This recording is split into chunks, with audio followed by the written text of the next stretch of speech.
আপনি নিজে বলেন, আমরা গত 7 দিন ধরে যেদিন থেকে ডিক্লেয়ার করা হলো মির্জা ফখরুল সাহেব যাবেন, সেদিন থেকেই তো বলা হচ্ছে এরা বডিগার্ড হিসাবে ওনাদেরকে নিয়ে যাচ্ছে। এটা সোশ্যাল মিডিয়াতে দেখেন না আপনি?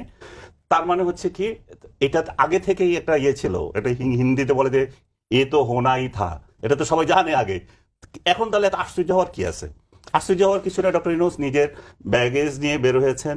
ওনারা এদেরকে সহ বেরোতে চেয়েছিলেন। সরকারি যে ভাষ্য আমি দেখলাম আজকে, যে ওনাদের ভিসা জটিলতায় ওনাদের আরেক পদ দিয়ে বেরোতে হচ্ছে, এনাদের আরেক পদ দিয়ে বেরোতে হয়েছে। স্বাভাবিকভাবে ওনারা তো সরকারি ইয়ে পোস্ট করেন, ওনারা তো সরকারি না। এখন যেদিক থেকে গিয়েছে সেখানেও আমি যদি বলি যে গণতান্ত্রিক আন্দোলনের বা গণতান্ত্রিক চর্চা বা অতীতে আমরা যেটা দেখেছি, আপনি বললেন যে এই কালচার তো এখানে দিন দিন হতে আছে এবং এটা হবে সেটাও জানি। এর আগে মাহফুজ গিয়েছিল, ডক্টর ইউনূস যখন লন্ডনে গিয়েছিল, একই তো কালচার হয়েছে, নতুন তো কিছু হয়নি। এখন নতুন যেটা হচ্ছে যে গায়ের উপর ডিম মেরেছে, এই ডিম কালচার। তো ডিম কালচার কি বাংলাদেশে নতুন?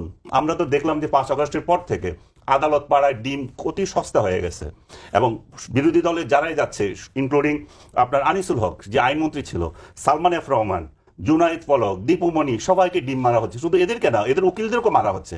সো আপনারা যে বলেন যে একটা ইমেজের কথা, তো ইমেজ কি শুধু বিদেশে শুধু গেলে দেশের ইমেজ নষ্ট হয়ে যায়? দেশের মধ্যে যেগুলো করছেন এগুলো ইমেজের কি হয়েছে? এগুলোর কি আর ডিম মারা, এটা ঐতিহাসিকভাবে এক ধরনের প্রটেস্ট। এবং আমি নিজেও বহু আংটারের এক সম্মেলনে গেলাম ব্যাংককে, আমার সামনে ওয়ার্ল্ড ব্যাংকের বড় নেতাকে একজন একটা কেক ছিল, মুখের উপরে ওই মেরে দিল। এগুলা এই ডিম আর এগুলো বহু পুরনো হচ্ছে। এখন বলেন যে ইটা মারছে কিনা, ইটা তো মারে নাই। এখন এগুলো হচ্ছে সিম্বলিক।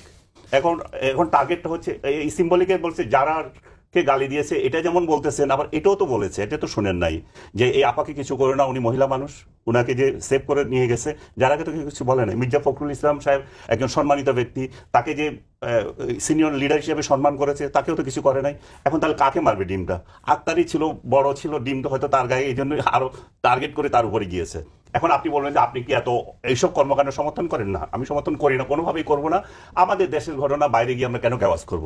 কিন্তু এই কালচারকে শিখিয়েছে, সেটা নিয়ে কথা বলতে হবে।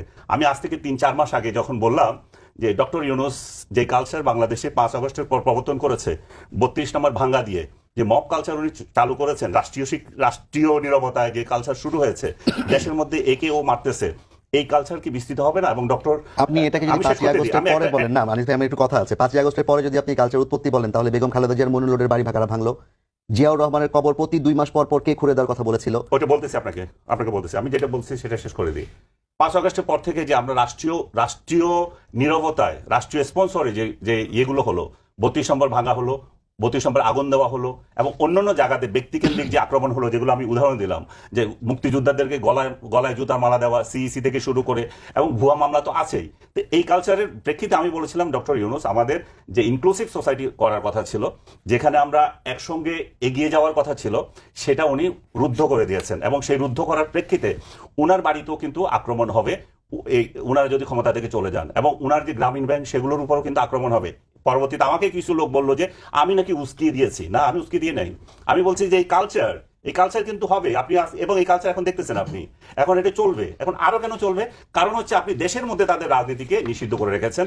দেশের মধ্যে তারা কথা বলতে পারে না। দেশের মধ্যে যখন একটা রাজনৈতিক দলের সাধারণ সদস্য মুখ খুলতে পারে না, তাদের ঘরে গিয়ে আপনি তাদেরকে ধরে আনেন, তাদেরকে অত্যাচার করেন, কুপিয়ে মারেন। ছাত্র নেতা তার মায়ের সাথে দেখা করতে এসেছে। আনিস ভাই আপনি যেগুলো বলছেন এগুলো আসলে গত 40 বছরের কালচার বাংলাদেশে। 5 আগস্টের পরে না। 2 নম্বর, বাংলাদেশ কেন শ্রীলঙ্কা, নেপাল কিংবা অন্য কোনো ইউরোপীয় দেশ থেকে মানে ইনক্লুসিভ হবে, আলাদা কেন হবে, এক্সক্লুসিভ কেন হবে? আপনার শ্রীলঙ্কাতে তাহলে ডিম মারাতে এত আশ্চর্য হওয়ার কি আছে? আমরা তো এই জাতি, আমরা তো এগুলাই করি, এবং আমরা তো বছরের পর বছর নিউ ইয়র্কে এগুলাই দেখে এসেছি। এত নতুন কিছু তো না, আমি চোখে তো দেখে এসেছি। সো এত মূর্ছা যাওয়ার কিছু নয়। যারা মানুষ মেরে ফেলতেছে কুপিয়ে, সেখানে প্রতিবাদ করতে পারে না, যারা জুডিশিয়াল যে অঙ্গনে, আদালত অঙ্গনে বিচারককে বলতেছি যে আইনজীবীদেরকে আঘাত করে, যারা আসামি তাদেরকে আঘাত করে, তখন কিছু বলতে পারে না। এরা তো এই অঙ্গনে যখন যেটা হয়, আর এটা তো খোলা মাঠে হয়েছে, এবং একজনকে ওর মধ্যে গ্রেফতারও করেছে, যদিও আওয়ামী লীগ বলছে যে তাকে ভিন্ন ইয়েতে গ্রেফতার করেছে। এখন এরা এটা প্রচার করছে। আর আক্তার যেটা করেছে, আক্তারও কি চুপ ছিল? আক্তারও তো সেখানে তার প্রতিবাদে আলাদা মিটিং করেছে, আওয়ামী লীগকে ইয়ে করেছে। উনি কি জাতিসংঘে গিয়েছেন আওয়ামী লীগকে ইয়ে করার জন্য, বা ওইখানে গিয়ে আন্দোলন করার জন্য, রাজনীতি করার জন্য? তার মানে কি আমাদের নেতাগুলো যে কোয়ালিটির, আমাদের সমর্থকগুলো ওই কোয়ালিটির।